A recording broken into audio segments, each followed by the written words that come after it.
요한복음 4장 20절에서 26절 말씀입니다.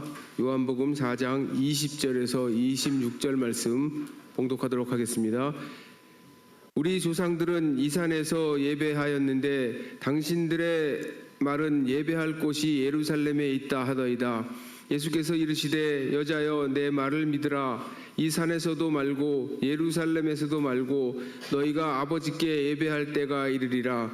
너희는 알지 못하는 것을 예배하고 우리는 아는 것을 예배하노니 이는 구원이 유대인에게서 남이라. 아버지께 참되게 예배하는 자들은 영과 진리로 예배할 때가 오나니 곧 이때라. 아버지께서는 자기에게 이렇게 예배하는 자들을 찾으시느니라. 하나님은 영이시니 예배하는 자가 영과 진리로 예배할지니라. 여자가 이르되 메시아 곧 그리스도라 하는 이가 오실 줄을 내가 아노니 그가 오시면 모든 것을 우리에게 알려주시려니와 예수께서 이르시되 내게 말하는 내가 그라 하시니라. 아멘. 이 시간에 담임 목사님께서 말씀 전해 주실 때 하나님이 두드리시는 여러분들의 가슴이 열리시기 바랍니다. 우리가 그동안 여러 날 동안 찬양대가 없이 예배를 드리면서 너무 서운하고 뭔가 빠진 것 같고 그래서 안타깝고 그랬는데 이제 얼마 전부터 찬양을 시작했거든요. 근데 그때 처음에 시작할 때는 정말 많이 힘들었어요. 아마 제가 보는 저도 힘들었고 지휘하는 지휘자님도 힘들었고 모든 분들도 힘들었을 겁니다. 몇 명 되지 않았으니까요. 오늘도 완전히 회복된 건 아니지만 그래도 이제는 그 자리가 많이 차 있고 또 오늘 찬양도 아주 은혜롭게 이렇게 아름답게 영적으로 불러줘서 너무 감사하고 우리 찬양대에 찬양이 있어서 예배가 아름답게 사는 줄 분명히 믿습니다. 여러분들도 은혜 받으신 줄 알고 하나님께서도 영광 받으신 줄 아는데 오늘은 우리 할렐루야 찬양대 수고에 박수 한 번만 해주시면 좋겠습니다. 네, 정말 감사합니다. 기도합니다. 하나님 아버지, 오늘도 우리 예배가 풍성하게 되는 이유가 할렐루야 찬양대의 아름다운 찬양이 있기 때문이고 또 주님을 지극히 사랑하는 성도들이 열심으로 열정적으로 여기에 모였기 때문인 줄 압니다. 하나님이 기뻐하시는 모습인 줄 저희들이 아는데 주여 이 모든 걸 통하여 영광 받으시기를 원합니다. 이제 저희가 겸손히 하나님의 말씀을 함께 나누려고 합니다. 정말 이 시대에 우리에게 필요한 음성이 들려질 수 있도록 우리 마음 가운데 영혼 가운데 하나님이 역사해 주시기를 원합니다. 종을 붙들어 주실 걸 믿고 예수님 이름으로 기도합니다. 아멘. 우리가 지난 2년여 동안 세계의 모든 교회들이 거의 다 온전한 드림의 예배를 드리지를 못했습니다. 그것은 어떤 정치에 의해서 그런 것도 아니고 군사력에 의한 핍박에 의해서 그런 것도 아니고 코로나19라고 하는 바이러스 때문에 온라인으로 예배를 대체해야 됐고 예배당에 모여서 예배를 드려도 10%니 20%니 30%니 하면서 빈자리를 만들고 예배를 드려야만 했습니다. 여러분, 이러한 현상은 기독교 역사에 있어서 최초의 심각한 사건입니다. 물론 지난 역사를 들여다보면 지역적으로는 전쟁 때문에 혹은 전염병 때문에 교회에서 예배를 드리지 못하는 일들이 있기는 했습니다. 그러나 이렇게 전 세계가 동시다발적으로 이런 일이 일어난 적은 한 번도 없습니다. 어째서 이런 일이 일어날 수 있었을까? 하나님은 예배를 받기를 좋아하시는 분인데 예배를 만드신 분이 하나님이신데 교회를 만든 분이 하나님이신데 어떻게 이런 일이 일어날 수 있을까? 이러한 심각한 질문이 발생할 수밖에 없습니다. 왜 이런 일이 일어나는가? 하나님은 우리가 드리는 예배를 원하지 않으시는 건가? 어떻게 이렇게 오랜 시간 동안 예배가 온전한 예배가 드리지 못하게 예배당의 문이 잠겨지게 열어주지 않는 그런 상황이 있었을까? 혹시 우리가 하나님이 기뻐 받으시는 예배를 드리지 못하였기 때문은 아닌가? 그래서 궁여지책으로 만들어진 예배가 온라인 예배입니다. 그런데 과연 온라인 예배, 비대면 예배가 맞을까요? 과연 옳은 예배일까요? 비대면 온라인 예배에 대한 성경적인 근거는 있을까요? 신학적인 근거는 있을까요? 성경이 기록될 당시 박해는 있었지만 온라인 상황은 아니었습니다. 그래서 성경에는 온라인 예배에 대한 언급은 없습니다. 지금 사람들은 온라인 예배에 관한 입장이 찬반으로 나누어집니다. 그런데 여러분, 결론적으로 말하면 예배는 대면이어야 합니다. 다시 말하면 정한 장소에 함께 모여서 드려야 하는 게 예배입니다. 하나님이 인간의 몸으로 세상에 오신 성육신 사건, 즉 예수님이 이 땅에 오신 사건도 인간 대면을 위한 하나님의 섭리였습니다. 다시 말하면 하나님이 비대면으로 우리를 만나시지 아니하고 하나님이 대면으로 우리를 만나시기 위해서 예수님이 이 땅에 오셨다고 하는 겁니다. 그게 바로 예수님의 성탄 사건입니다.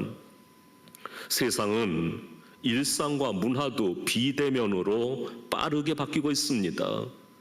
백화점이나 마트에 가지 않아도 온라인 구매가 보편화되면서 극대화된 편의 시대를 맞고 있습니다. 그렇다고 해서 예배도 온라인으로, 성찬식도 배달된 떡과 포도주로 가정에서 거행을 하고, 성경적인 대면 그런 모임도 비대면으로 대체하는 온라인 교회로 가야 된다면 우리를 만남의 인격적인 대면과 우리가 사도신경을 통해서 고백하는 성도의 교통은 실종되고 교회는 본질에서 멀어질 수밖에 없다는 겁니다. 때론 비대면으로 예배를 드려야만 하는 상황도 있습니다. 대면 예배가 가능한 상황에서 비대면 예배를 예찬하는 것은 버려야 합니다. 말씀드린 대로 온라인 예배는, 비대면 예배는 지금처럼, 이 시대처럼 전염병이 온다거나 아니면 부득이한 상황에서는 비대면 예배를 드릴 수밖에는 없을 겁니다. 또 비대면 예배를 드릴 수밖에 없는 사람도 있습니다. 건강의 문제라든지 아니면 다른 여러 가지 문제들 때문에 비대면으로서만 예배를 드릴 수 있는 사람들도 있기는 하지만, 그래서 필요하긴 한 것이지만, 대면 예배는 불편하다, 귀찮다, 제한적이다, 그러나 비대면 예배는 편하다, 지구촌을 넘나들 수 있다는 이유로 비대면 예배를 지지하는 것은 자제해야 합니다. 어느 날 예수님께서 예루살렘에서 갈릴리로 가시는 길이었습니다. 예수님은 제자들과 길을 가시다가 정오쯤 돼서 피로하셔서 우물가에 앉으셨고 제자들은 먹을 것을 사러 동네에 들어갔습니다. 그때에 한 사마리아 여자가 물을 길러 나왔는데 예수님께서 그 여자에게 마실 물을 좀 달라고 말씀합니다. 사마리아 여자가 예수님한테 이렇게 말합니다. 선생님은 유대 사람인데 어떻게 사마리아 여자인 나에게 물을 달라고 하십니까? 유대 사람은 사마리아 사람과 상종도 하지 않습니까? 예수님께서 너에게 물을 달라고 하는 사람이 누구인 줄 알았더라면 도리어 네가 그에게 청하였을 것이고 그는 너에게 생수를 주었을 것이다 라고 알쏭달쏭한 말씀으로 대답을 하십니다. 여자가 또 말합니다. 선생님에게는 두레박도 없고 우물은 깊은데 선생님은 어디서 생수를 구한단 말입니까? 예수님이 말씀합니다. 이 물을 마시는 사람은 다시 목마를 것이다. 그러나 내가 주는 물을 마시는 사람은 영원히 목마르지 아니할 것이다. 내가 주는 물은 그 사람 속에서 영생에 이르게 하는 샘물이 될 것이다. 정확히 알아들을 수도 없는 말씀을 들은 이 여인은 선생님, 그 물을 나에게 주셔서 내가 목마르지도 않고 또 물길로 여기까지 나오지도 않게 해주십시오 라고 말합니다. 그러자 예수님은 전혀 다른 화제를 꺼내고 대화를 합니다. 가서 네 남편을 불러오너라. 나에게는 남편이 없습니다. 남편이 없다고 한 네 말이 옳다. 너에게는 남편이 5이나 있었고 지금 같이 살고 있는 남자도 내 남편이 아니니 네가 바로 말하였다. 그러자 여인은 선생님, 내가 보니 선생님은 예언자십니다 라고 말합니다. 이번에는 수가성 여인이 전혀 다른 화제를 꺼냈는데 그 대화 속에서 오늘 제가 말씀드리려고 하는 설교의 핵심적인 메시지를 발견하게 됩니다.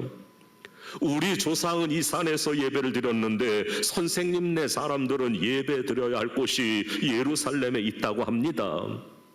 여자여, 내 말을 믿어라. 너희가 아버지께 이 산에서 예배를 드려야 한다거나 예루살렘에서 예배를 드려야 한다거나 하지 않을 때가 올 것이다.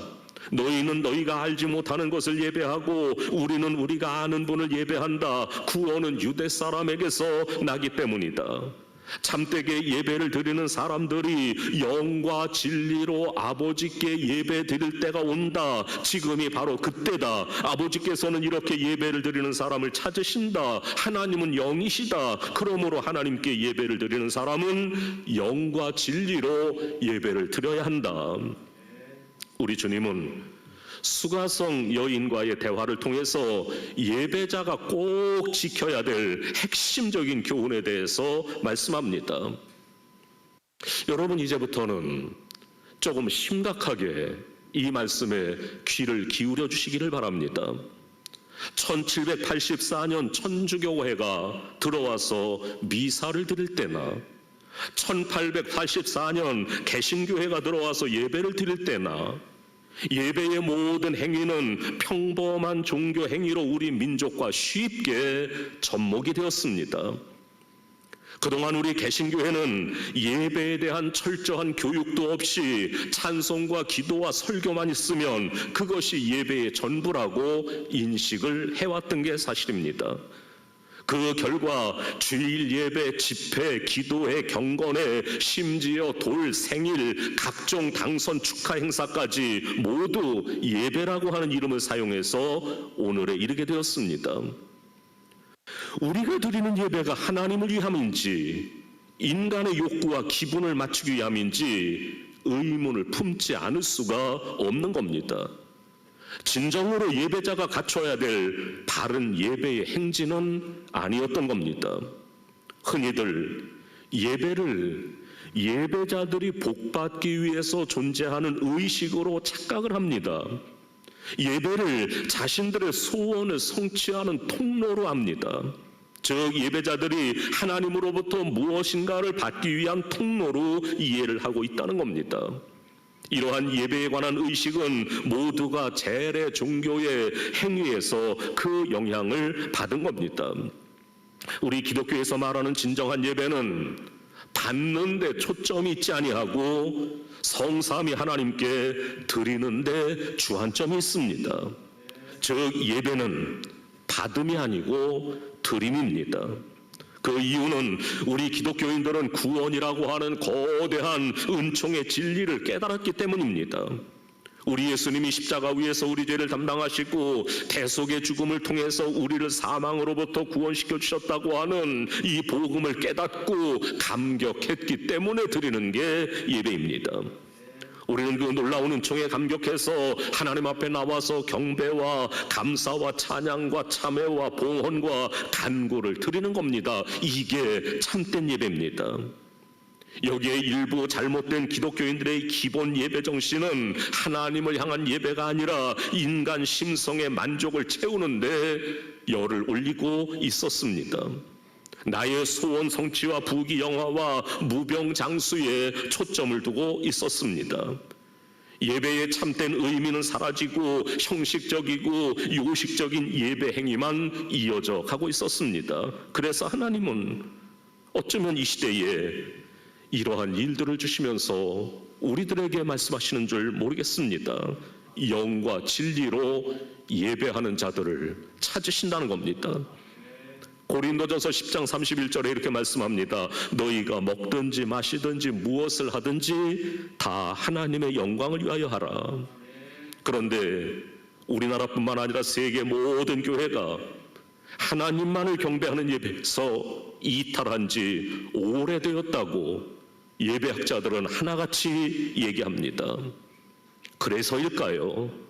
급기야는 그 예배를 거부하시는 하나님의 손길처럼 온 세계의 교회가 주일에 성전에서 온전한 예배를 드리지 못하는 지경에까지 이르고 말았던 겁니다.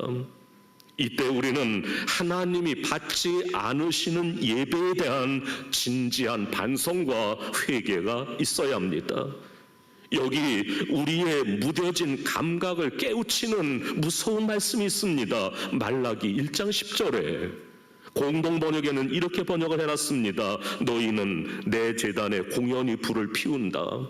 그러지 못하도록 아예 문을 걸어 잠갔으면 좋겠구나. 너희가 하는 짓이 나는 전혀 마음에 들지 않는다. 만군의 야훼가 말한다. 너희가 바치는 제물이 나는 조금도 달갑지 않다. 우리 민족에게 기독교가 구원의 종교임을 깨닫게 되었던 초기 한국 교회는 예배를 드릴 때마다 참으로 경건한 마음의 준비를 했습니다. 주일은 기다려지는 잔칫날이었습니다. 예배하는 순간은 경사 중에 경사였기 때문에 기뻤습니다. 서로가 그렇게도 반가웠습니다. 성삼위일체 되신 하나님을 향한 예배는 눈물 흘릴 정도로 감격이 넘쳤습니다. 그래서 우리 기독교인들에게 예배 이상의 기쁨은 없었습니다. 그러나 시간이 지나면서 하나님을 향한 예배가 인간 심성의 만족을 채우는 데 집중하는 예배로 변질되어 가기 시작합니다. 나의 소원 성취와 부귀영화와 무병장수에 초점을 맞추게 됩니다. 예배의 참된 의미는 사라지고 형식적이고 요식적인 예배 행위만 이어져 가고 있었습니다. 그래서 하나님은 이 시대에 영과 진리로 예배하는 자들을 찾고 계시는 겁니다. 하나님은 영이시니 예배하는 자가 영과 진리로 예배할지니라. 하나님이 오늘 찾으시는 대상이 누구입니까? 바로 오늘 이 시간 예배를 드리는 하나님의 자녀된 우리들입니다. 이 말씀 찾으신다고 하는 뜻은 구한다, 열망한다, 발견하기 위해서 애쓴다, 찾는다라는 뜻입니다. 하나님은 형식적이고 헛된 생각으로 가득 찬 마음과 정신으로 예배를 드리는 사람을 찾지 않으십니다. 자기의 소원을 성취하기 위해서 예배하는 사람들을 찾지 않으십니다. 오직 하나님이 요구하시는 바른 정신과 영혼, 감언이설로 장식된 진리가 아니라 올곧은 진리를 이해하고 그 진리를 마음에 품고 드리는 예배하는 무리들을 하나님은 찾으십니다. 안타깝게도 시대가 흐를수록 이렇게 참된 자세와 내용을 갖추고 예배하는 주님의 백성들이 줄어들고 있다는 겁니다. 최근 예배에 초점이 흐려지고 있습니다. 하나님만을 뜨겁게 예배하라고 하는 명령이 들리지 않는 현실입니다. 복음의 진리가 세속에 합류되거나 감춰지면서 하나님을 향한 관심과 눈길들이 떠나고 있는 겁니다. 그리스도인들이 갖춰야 될 인생의 제일된 목적이 실현되는 예배의 현장이 많이 달라지고 있습니다.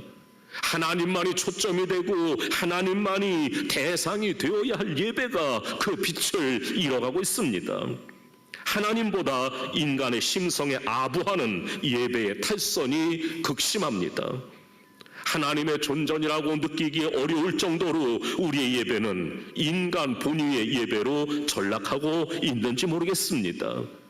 예배의 본질이 무엇인지를 알아보려고 하지도 않습니다. 자기 기분에 따라 또는 자기에게 유익이 있을 때는 예배하는 대열의 앞줄에 자리하고 불리할 때는, 기분이 안 좋을 때는 하나님을 예배하는 현장에 나타나지 않는 사람들도 있습니다. 여러분, 예배가 살아야 내 신앙이 지속되어집니다. 예배가 살아야 내 가정이 삽니다. 예배가 살아야 교회가 삽니다. 예배가 살아야 하나님이 함께 하시기 때문입니다. 말씀을 정리하겠습니다. 우리 교회가 오는 장래에도 예배의 굳건한 반석이 흔들리지 않도록 해야 합니다. 사탄이 틈타지 못하도록 해야 합니다. 오직 하나님의 영광만이 빛나는 예배의 종소리가 이어져야 합니다. 영과 진리로 예배하는 자들로 이 성전이 가득해야 합니다. 그럴 때 우리 성산교회는 하나님이 영광 받으시는 교회로 인정받게 되어집니다. 코로나19라고 하는 재앙 앞에 신음하는 이 시대에 영과 진리로 예배하는 자들을 찾으시는 하나님 앞에 무릎을 꿇고 기도하고 있는 성도들에게 주시는 귀한 말씀이 여기에 있습니다. 역대하 7장 13절 14절의 말씀으로 제가 그 말씀을 읽어드림으로 오늘 설교를 마치려고 합니다. 혹 전염병이 내 백성 가운데 유행하게 될 때에 내 이름으로 일컫는 내 백성이 그들의 악한 길에서 떠나 스스로 낮추고 기도하여 내 얼굴을 찾으면 내가 하늘에서 듣고 그들의 죄를 사하고 그들의 땅을 고칠지라. 아멘. 기도합니다. 하나님 아버지, 어려운 시대, 예배하기가 힘든 시대, 예배의 자리가 비어가는 시대에 하나님이 주시는 음성을 저희들이 듣습니다. 하나님이 기뻐하시는 예배가 우리 교회에서 계속 일어날 수 있도록 도와주시고 영과 진리로 예배하라고 하는 주님의 음성대로 영과 진리로 예배하는 사람들로 가득 찬 우리 교회가 되게 하여 주옵소서. 그래서 우리 교회를 고치시고 우리 가정을 고치시고 우리 심령들의 연약함을 고치시고 이 나라 이 민족을 고쳐 주옵소서. 예수님 이름으로 기도하옵나이다. 아멘.